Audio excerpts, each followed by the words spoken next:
नमस्ते। आज हम बात करेंगे यीशु के अद्भुत और शक्तिशाली नाम के बारे में। उत्पत्ति अध्याय 1 में बाइबल एक नाम से शुरू होता है और रेवलेशन में ये उसी नाम से समाप्त होता है। यीशु के नाम में आपका इलाज है। यीशु के नाम में आपकी शांति है। यीशु के नाम में आपकी खुशी है। मुझे याद है जब 2010 में मेरी माँ को पता चला कि उसे कैंसर है, हमने यीशु के नाम में प्रार्थना की। पूरा चर्च हमारे साथ था और एक चमत्कार हुआ और डॉक्टर ने कहा कि मेरी माँ के शरीर में कैंसर नहीं है। यीशु के नाम सभी नामों से ऊपर है।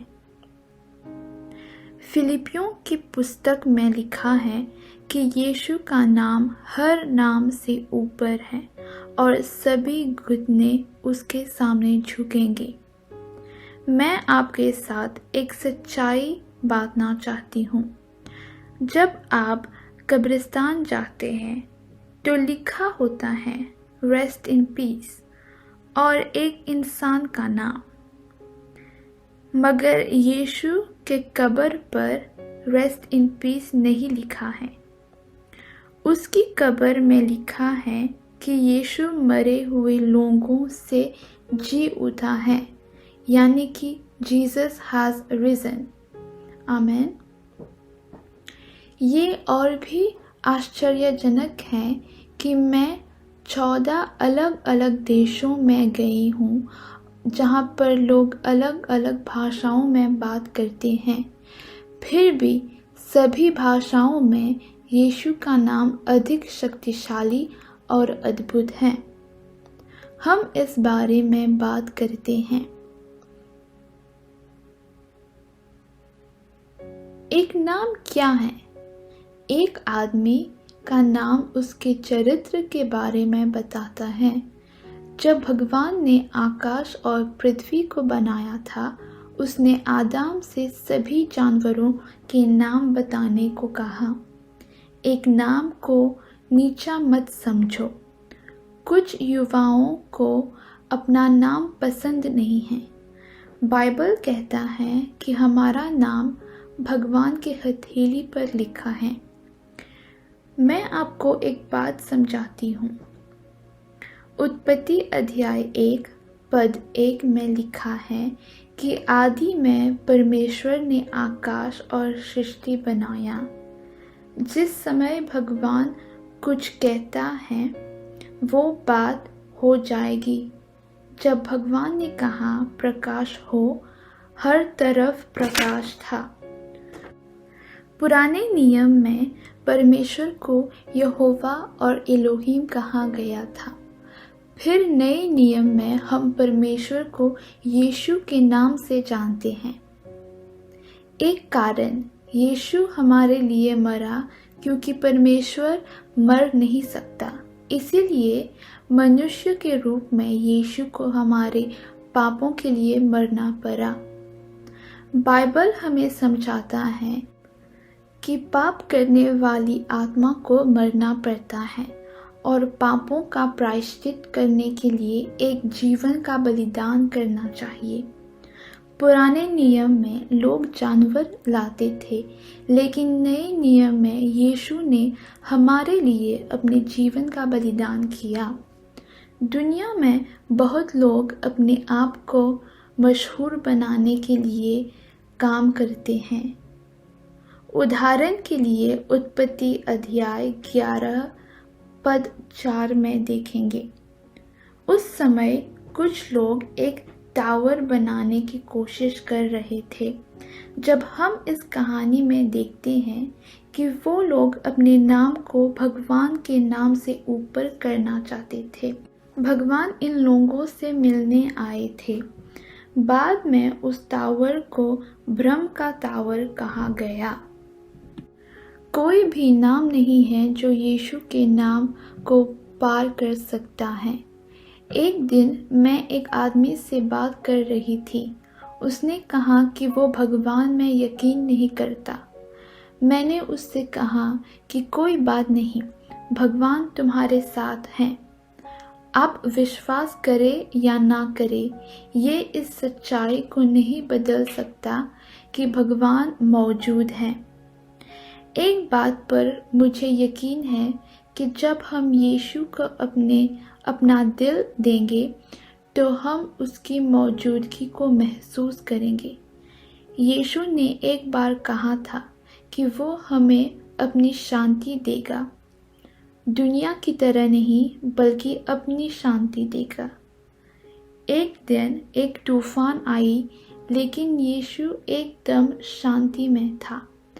जो भी तूफान आपकी ज़िंदगी में है, जैसे कि आपका सेहत, आपकी शादी, आपका कारोबार, आपके बच्चे जो आपकी बात नहीं सुनते, जिस भी तरह का तूफान हो, यीशु आपको शांति दे सकता है। आमीन। मैं आपको बाइबल की एक कहानी बताता हूँ। एक दिन यीशु एक नाव में गया। सभी लोग समुंदर के किनारे से यीशु को बाय कह रहे थे। एक आदमी को शुभ यात्रा कहना बहुत आसान होता है, लेकिन हम वो महसूस नहीं कर सकते जो वो आदमी महसूस कर रहा है। इस कहानी में यीशु और उसके शिष्य किनारे से चले गए। जब उन्होंने यात्रा शुरू की तो सब कुछ अच्छा था। ये हमारे लिए भी ऐसा हो सकता है। मुझे यकीन है कि हम सभी जिंदगी में कुछ तूफानों से गुजरे होंगे। हो सकता है कि उन तूफानों से ने आपको आगे बढ़ने के बजाय आपको निराश किया। जब यीशु कश्ती में था तो एक बहुत बड़ा तूफान आया था। तेज हवाएं चल रही थी और नाव के अंदर पानी घुस गया था। क्या ये हालत हमारे जीवन के लिए समान है? क्या आपके जीवन में मीठी पानी की जगह खरा पानी मिल रहा है? मेरे पास आपके लिए एक खुशखबरी है। वही यीशु जो उस नाव में था, आज तुम्हारे साथ है। क्या आप जानते हैं कि आपकी नाव अभी तक क्यों नहीं डूबी है? क्योंकि यीशु आपके साथ है। मार्कस अध्याय 5 में जब यीशु उठा तो वो तूफान शांत हो गया। भगवान ने ये वादा नहीं किया कि आप इस दुनिया में परेशानियों का सामना नहीं करेंगे, लेकिन उसने ये वादा किया कि उसका नाम इमानुएल है, यानी कि भगवान हमारे साथ हैं। एक दिन एक पास्टर परेशानियों से गुजर रहा था, तो उस पास्टर ने भगवान से प्रार्थना की। उस पास्टर को ऐसा महसूस हो रहा था कि वो बिल्कुल अकेला था। वो अकेलापन महसूस कर रहा था। वो पूछ रहा था, क्या भगवान ने उसे भुला दिया? आपको पता है कि यीशु ने उसे क्या कहा? यीशु ने कहा कि मैं तुम्हें अपनी बाहों में लेकर चल रहा हूँ। हो सकता है कि पैंडेमिक के दौरान आप में से कई लोगों ने अपनी नौकरियां खो दी हो। मैं एक गरीब परिवार से हूँ। मेरा बाप एक मजदूर था। मेरी माँ एक स्कूल में पढ़ाती थी। इन सब के बाद भी हम यीशु के प्रति वफादार थे। भगवान ने हमसे ये वादा किया है कि वो हमें मिट्टी में से उठाकर महान लोगों के साथ बिठाएगा। यीशु का नाम अद्भुत है। आमीन। हो सकता है कि आप कई लोगों के पास एहसान मांगने गए, लेकिन क्या आप यीशु के पास गए? यीशु हमारे साथ है। वो हमारा इंतज़ार कर रहा है। हमें यीशु से बात करने के लिए और की ज़रूरत नहीं है। हम डायरेक्टली यीशु से बात कर सकते हैं। प्रार्थना एक मुश्किल काम नहीं है। जो भी आपके दिल में है वो आप भगवान से कह सकते हैं। जब मैं बहुत छोटी थी, जब मेरे खिलौने टूट गए थे, तो मैं अपने बाप के पास जाती थी और वो खिलौने को ठीक कर देता था। भगवान को अपनी ज़िंदगी में भगवान होने दें। आप भगवान बनने की कोशिश मत करें। बाइबल में फ़ाराओ अपने आप को भगवान समझता था और एक राजा था जिसका नाम नेबुकदनेस्सर था और वो भी अपने आप को भगवान समझता था। उन्हें लगता था कि वो लोगों की ज़िंदगी को अपने बस में कर सकते हैं। फ़ाराओ ने बच्चों को मारने का हुक्म दिया था। जब यीशु का जन्म हुआ तो ऐसा ही हुआ था। हम इस कहानी को मत्ती अध्याय 2 पद 13 में पढ़ सकते हैं। प्रेरितों के काम अध्याय 12 पद 21 में लिखा है कि जब हेरोद हुक्म था तो लोग उसे भगवान समझते थे। आपको पता है कि हेरोद का क्या हाल हुआ था? बाइबल कहता है कि एक फरिश्ता आया और उसने हेरोद को मारा और उसके शरीर को कीड़े खा रहे थे। मैं ये कहना चाहती हूँ कि आप सिर्फ यीशु को अपनी ज़िंदगी में भगवान बनाइए।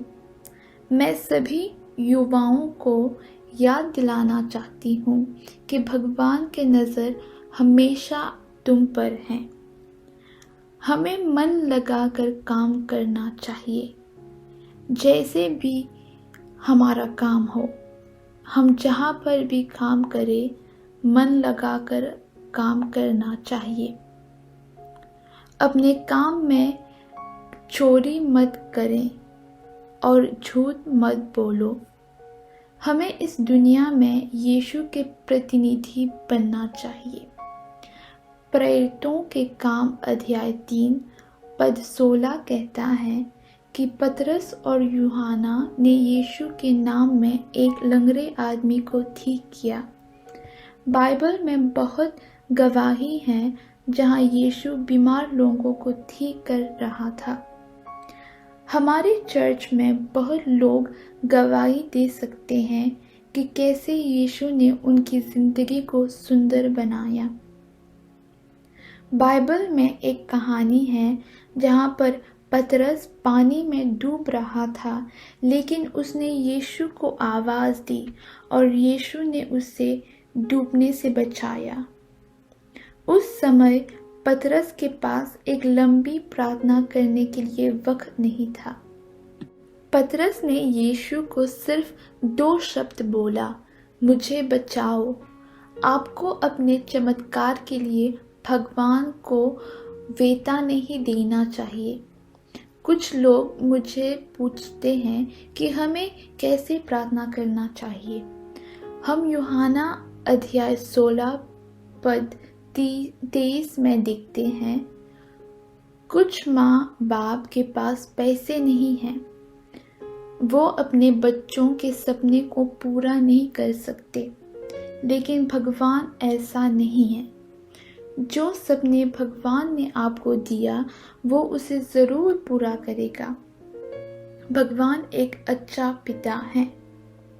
मैं एक और बात कहना चाहती हूँ, भगवान हमारे कैलेंडर में बंधा नहीं है। भगवान वक्त का स्वामी है। जब अब्राहम 99 साल का था, भगवान ने उसे वादा किया कि उससे एक बच्चा होगा। जब अब्राहम 100 साल का था, तब वो वादा पूरा हुआ। वो कोई आम बच्चा नहीं था। उस बच्चे के द्वारा इज़राइल देश का जन्म हुआ। जब आपकी ज़िंदगी में कुछ चीज़ें में देरी हो रही हो, वो आपके कैलेंडर में देरी है, लेकिन बाइबल कहता है भगवान आपके लिए उस चीज़ों को तैयार कर रहा है। मेरी शादी हुई जब मैं 34 साल का था। 21 साल की उम्र में मैं एक पास्टर था और दूसरे लोगों की शादी कर रहा था, लेकिन मेरी खुद की शादी नहीं हुई। सबोपदेशक अध्याय 3 पद 11 में लिखा है कि भगवान सभी चीज़ों को अपने समय में सुंदर बनाता है। भगवान ने मुझे एक बहुत अच्छी बीवी दिया है। अपनी इच्छाओं को भगवान के पास ले जाओ, वो आपको सबसे अच्छी चीज़ देगा। मैं आपको एक टिप देती हूँ। जब भी आपकी रिपोर्ट नेगेटिव आती है, आप अपने रिपोर्ट को अपने पैरों के नीचे रखें। बाइबल कहता है कि दुश्मन हमारे पैरों के नीचे हैं। बीमारी आपको नहीं छू सकती। बुरे सपने आपके दोस्त नहीं हैं। बाइबल कहता है कि जब हम सोते हैं तो हम आराम करते हैं। आमीन। मैं इस बात से ख़त्म करना चाहती हूँ कि यीशु का नाम सबसे अद्भुत है। मैं आशा करती हूँ कि आप इस उपदेश से धन्य हैं। अभी के लिए अलविदा। भगवान आपका भला करे। God bless you. बाय।